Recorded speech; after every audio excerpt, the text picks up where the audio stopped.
Hello everyone, কেমন আছে সবাই? চলো আমরা যে সিরিজটা করছিলাম ডে ওয়াইজ, সেই হিসাবে আজকে কিন্তু আমাদের একটা অন্যতম গুরুত্বপূর্ণ ক্লাস হতে চলেছে। এই পুজো কটা দিন আমি কিন্তু খুব অল্প সময়ই ক্লাস নেব। পুজোর পর আবার বেশিক্ষণ ধরে ক্লাস নেওয়া শুরু হবে আমাদের। যে বিষয়টা আমরা দেখবো এখন, যে ধরনের প্রশ্নগুলো দেখবো, সেগুলো সাধারণত মডার্ন হিস্ট্রি থেকে আসা অনেকগুলো প্রশ্ন কিন্তু আজকে আমি এনে হাজির করেছি। এবং এই প্রশ্নগুলো ডাব্লিউবিসি 2024-এর জন্য কিন্তু মারাত্মক লেভেলে গুরুত্বপূর্ণ।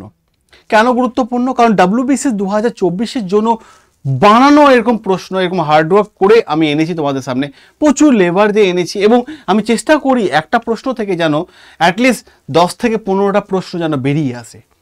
তো তেমনই কিন্তু আজকে প্রথম প্রশ্ন দেখাচ্ছে, কুমুদিনী মিত্র কোন আন্দোলনের সাথে যুক্ত ছিল? তোমরা যদি একটু ভালো করে খেয়াল করো ডাব্লিউবিসিএস এর 10 ইয়ার্স পেপারটা, তা দেখতে পাবে এই ধরনের প্রশ্নগুলো কিন্তু ডাব্লিউবিসিএস দিয়ে থাকে। যে নাম তুলে দিল, কোন আন্দোলনের সঙ্গে যুক্ত, ইনি গান্ধীজির সাথে কোন আন্দোলনের সাথে যুক্ত, এই ধরনের প্রশ্নগুলো কিন্তু খুব জটিল প্রশ্ন। আর আজকাল কিন্তু ডাব্লিউবিসিএস পরীক্ষায় এই ধরনের প্রশ্নগুলো কিন্তু সব থেকে বেশি দেখা যাচ্ছে। তো এখানে একটা আছে যে কুমুদিনী মিত্র কোন আন্দোলনের সাথে যুক্ত, ঠিক আছে? তো Kumudini Mitra is associated with the which movement? Tebhaga আন্দোলন, ভারত ছাড়ো আন্দোলন, বঙ্গভঙ্গ বিরোধী আন্দোলন, না অসহযোগ আন্দোলন? তো যদি আমরা দেখি, প্রথমত আমরা বেশ কয়েকটা জায়গা আমরা লক্ষ্য করার চেষ্টা করব এবং বেশ কয়েকটা জায়গা আমরা দেখব যে কোন আন্দোলনটা কত সালে স্টার্ট হয়েছে এবং কত সালে শেষ হয়েছে। তাহলে এখানে 4টে প্রশ্ন থাকে, আমরা 8টা আনসার বের করছি প্রথম, ঠিক আছে?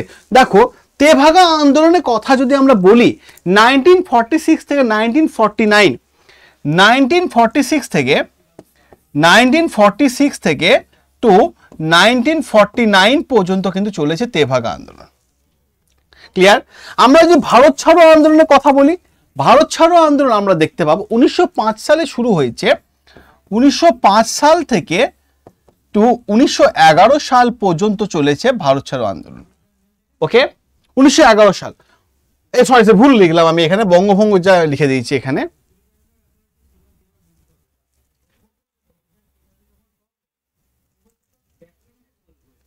তো এবার দেখো, ভারত ছাড়ো আন্দোলন 1942 থেকে 1946 পর্যন্ত কিন্তু ভারত ছাড়ো আন্দোলন।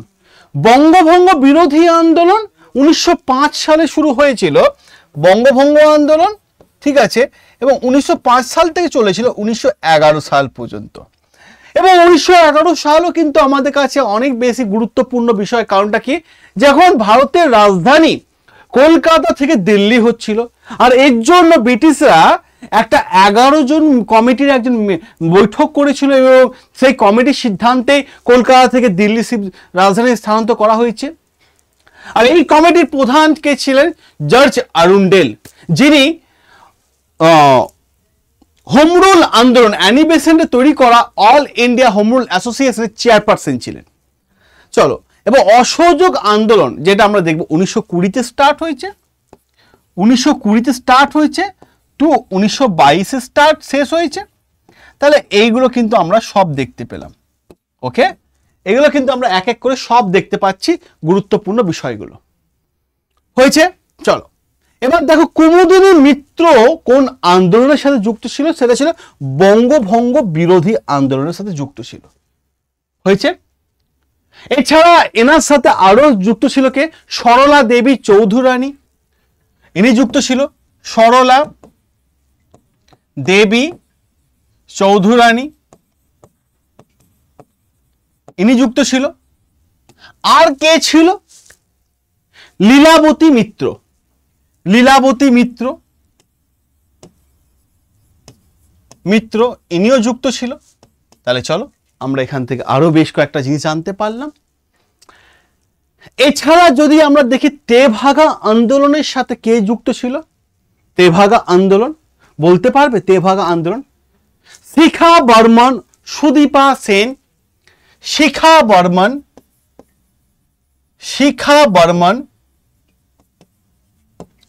সুদীপা সেন,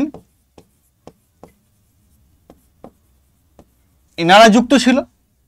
ভারত ছাড়ো আন্দোলনের সাথে যেহেতু নারীরা যুক্ত আছে, আমি অতএব সমস্ত নারীদের নামই আমি করছি এখানে, ঠিক আছে? তাহলে তোমাদের প্রশ্নের সাথে রিয়েক্ট করতে সুবিধা হবে। ভারত ছাড়ো বিরোধী আন্দোলন যদি দেখি, সুচেতা কৃপালিনী, সুচেতা কৃপালিনী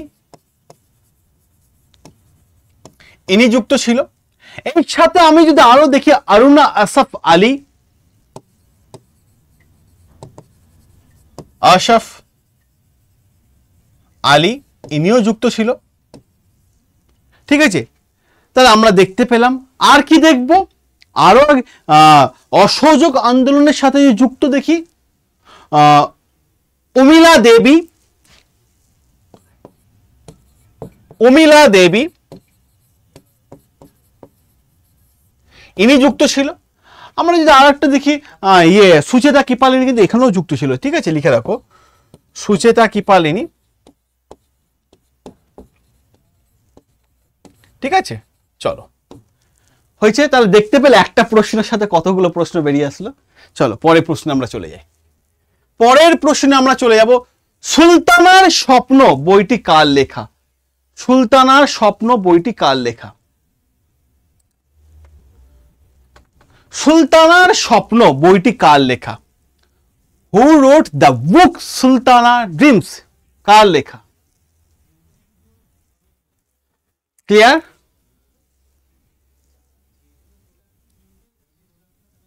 ঠিক আছে, সুলতানার স্বপ্ন, সুলতানার স্বপ্ন বইটি কার লেখা? এটা ভুল হয়েছে গো, মানিলি, ঠিক আছে? লিখে রাখো, মানিলি, মানিলি। সুলতানার স্বপ্ন বইটি কার লেখা? বলো। গুরুত্বপূর্ণ বই ভাই, গুরুত্বপূর্ণ বই। সাধারণত দেখবে তোমরা অনেকে ভাববে যে এ বাবা জিকে থেকে প্রশ্ন চলে এসছে গো। না গো, জিকে থেকে প্রশ্ন না, এটা ইতিহাসেরই প্রশ্ন। সুলতানার স্বপ্ন, তার বইটার না কার লেখা? বেগম রোকেয়া। ওনার আরো একটা বই ছিল WBC 2000 সম্ভবত 15 না 16তে এসেছিল, মুক্তি দল। মুক্তি দল, মুক্তি দল বইটি কার লেখা? Annie Besant, wake up India, wake up India, wake up India. Uma Devi, ইনার লেখা একটা বই হচ্ছে বাবার কথা। যারা ঝাড়খণ্ড সিভিল সার্ভিস পরীক্ষায় বসেছো তারা দেখবে 2019-এর এটা প্রশ্ন যে বাবার কথা গ্রন্থি কার লেখা? ঠিক আছে, উমা দেবী, বাবার কথা।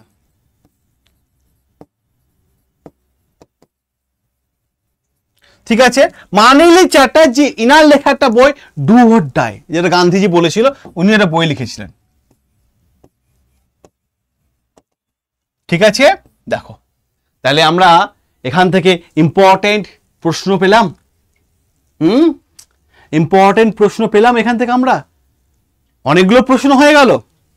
দেখবে WBCS খেয়াল করে দেখো, WBCS জাস্ট খেয়াল করো না, এরকম ধরনের প্রশ্ন আসে।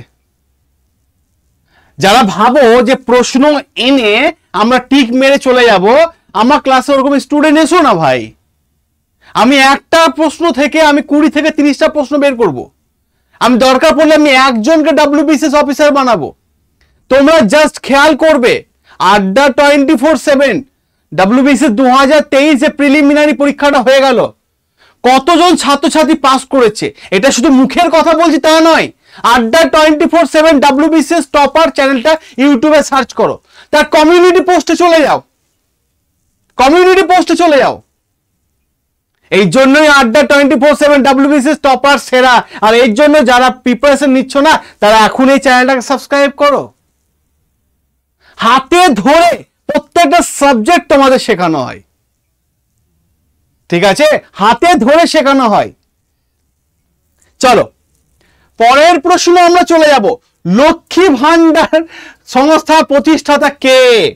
লক্ষ্মীর ভান্ডার সংস্থার প্রতিষ্ঠাতা কে? আবার ভুল করে বলে দিও না, ঠিক আছে? লক্ষ্মীর ভান্ডার সংস্থার প্রতিষ্ঠাতা কে?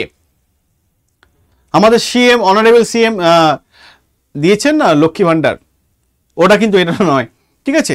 লক্ষ্মী ভান্ডার সংস্থার প্রতিষ্ঠাতা কে বলো? স্বর্ণকুমার দেবী, আশালতা সেন, লীলা নাগ, সরলা দেবী চৌধুরানী। এই লীলা নাগ কিন্তু ভীষণ ইম্পর্টেন্ট ডাব্লিউবিসিএস মেন্সে। লীলা নাগ থেকে যদি 2 বছর পর পর প্রশ্ন দেখো না ডাব্লিউবিসিএস মেন্সে, তা দেখতে পাবে 2 বছর পর পর কিন্তু লীলা নাগের ওপর থেকে প্রশ্ন এসেছে। 2 বছর পর পর ডাব্লিউবিসিএস পরীক্ষায় প্রশ্ন এসেছে। Lakshmi Bhandar, who is the founder of Lakshmi Bhandar organisation?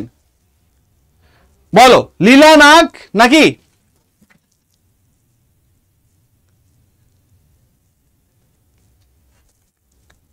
কি উত্তর হবে? কি উত্তর হবে? উত্তর কি হবে? স্বর্ণকুমার দেবী। আচ্ছা চলো, লক্ষ্মী ভান্ডার সংস্থার প্রতিষ্ঠাতা হচ্ছে কে? সরলা দেবী চৌধুরানী। সরলা দেবী চৌধুরানী প্রতিষ্ঠাতা। কত সালে লক্ষ্মী ভান্ডার মানে অর্গানাইজেশনের প্রতিষ্ঠা হয়েছিল? 1906। এই সেই 1906। তার আগের বছর জাতীয় কংগ্রেসে শুরু হয়ে গেছিল বেনারস সেশন। 1905 সালে কংগ্রেসের বেনারস সেশন, যা প্রেসিডেন্ট ছিলেন কে? গোপাল কৃষ্ণ গোখলে। বঙ্গভঙ্গ আন্দোলন শুরু হয়ে গেছিল এবং আমরা শুরু করেছিলাম বঙ্গভঙ্গ বিরোধী স্বদেশীয় বয়কট আন্দোলনের কথা। স্বদেশীয় বয়কট আন্দোলনের কথা লক্ষ্মী ভান্ডার, সরলা দেবী চৌধুরানী 1906 সালে করে গেছিলেন, ঠিক আছে? এবার যে বিষয়টা আমরা করব এবং এই যে বিষয়টা আমরা দেখব, এই 1906 যেহেতু কলকাতা সেশন হয়েছিল কংগ্রেসের, কলকাতা সেশন, ঠিক আছে? আর তার ঠিক পরের বছর 1907 সুরাট সেশনে কংগ্রেস দুটো দলে ভাগ হয়ে গেল, একটা নরমপন্থী একটা চরমপন্থী। নরমপন্থী এবং চরমপন্থী দাবি কি ছিল? দাবি কি ছিল? তাদের দুজনের দাবি ছিল যে আমাদের ভাই স্বরাজ পেতে হবে। নরমপন্থী মানে কি? না না না না, ভুল করে দাও, ঠান্ডা হয়েছে, ব্রিটিশ এখনো অশান্তির মধ্যে আছে, চাপে ফেলো না। আর চরমপন্থী, মেরে দেবো, কেটে দেবো, ভেঙে দেবো, এটাই চরমপন্থী। আরে ছোটবেলায় মা বলতো না যখন বদমাশি করতাম, তুই চরম পর্যায়ে বেড়ে গেছিস ভাই, এটাই চরমপন্থী। আর নরমপন্থী কি? আচ্ছা এক গাল মেরেছো, আরেক গাল পেতে দিচ্ছি, ভাই ঠান্ডা হও, ঝগড়া হও। সেই নরমপন্থী আর চরমপন্থী দুটো দল ভাগ হয়ে গেল 1907 সালে সুরাট অধিবেশনে। আবার দুই দল মার্চ হয়ে গেল, এক হয়ে গেল 1916 সালে। এটাই তো আসল খেলা। চলো, স্বর্ণকুমার দেবী, ইনার লেখা একটা বই হচ্ছে সখী সমিতি। সখী সমিতি, ঠিক আছে? আশালতা সেন, ইনার লেখা একটা বই হচ্ছে গন্ডারিয়া সমিতি। গন্ডারিয়া সমিতি, গন্ডারিয়া সমিতি, গন্ডারিয়া সমিতি। লীলা নাগ, ইনি যে সংস্থা প্রতিষ্ঠা ছিলেন, গন্ডারিয়া সমিতি 1924 হয়েছিল, লিখে রাখো তো 1924। লীলা নাগ যে অর্গানাইজেশন যুক্ত ছিল শ্রী সংঘ, শ্রী সংঘ, লীলা নাগ শ্রী সংঘ। তাহলে লক্ষ্মী ভান্ডার প্রতিষ্ঠাতা কে? সরলা দেবী চৌধুরানী। আর লীলা নাগ শ্রী সংঘ, ঠিক আছে? বোঝা গেল? শ্রী সংঘ কত সালে প্রতিষ্ঠা হয়েছিল? 1925। 1925 এটা ফরমেশন হয়েছিল 1925 হয়েছে। ক্লিয়ার হলো? কারো মনে কোনো প্রশ্ন? কোনো প্রশ্ন? আড্ডা 24/7 প্রত্যেকটা ক্লাসের যদি পিডিএফ পেতে হয়, প্রত্যেকটা স্যার ম্যাডামে এবং আদার সাবজেক্টে যে পিডিএফ পেতে হয়, তাহলে একটা আমি হোয়াটসঅ্যাপ নাম্বার বলছি, ওই নাম্বারে হাই লিখে পাঠিয়ে হোয়াটসঅ্যাপে জয়েন হয়ে যাও। লিখে রাখো সেই নাম্বারটা। সেই নাম্বারটা হচ্ছে 9332813134। এই নাম্বারে জাস্ট হোয়াটসঅ্যাপে হাই লিখে পাঠাও। আমার টিম সবসময় রেডি আছে, উইদিন 1-2 আওয়ার্সের মধ্যেই তোমাদের কাছে পৌঁছে যাবে গ্রুপ জয়েন লিঙ্ক। জয়েন হয়ে যাও, নোটপত্র নিয়ে নাও, পড়াশোনা করো, চাকরি কিন্তু পেতেই হবে। চাকরি কিন্তু তোমাদের পেতেই হবে, মাথায় রেখো। WBCS অফিসার কিন্তু হতেই হবে। ওকে, সকলে ভালো থেকো, সুস্থ থেকো, দেখা হবে তোমাদের সাথে পরের ক্লাসে।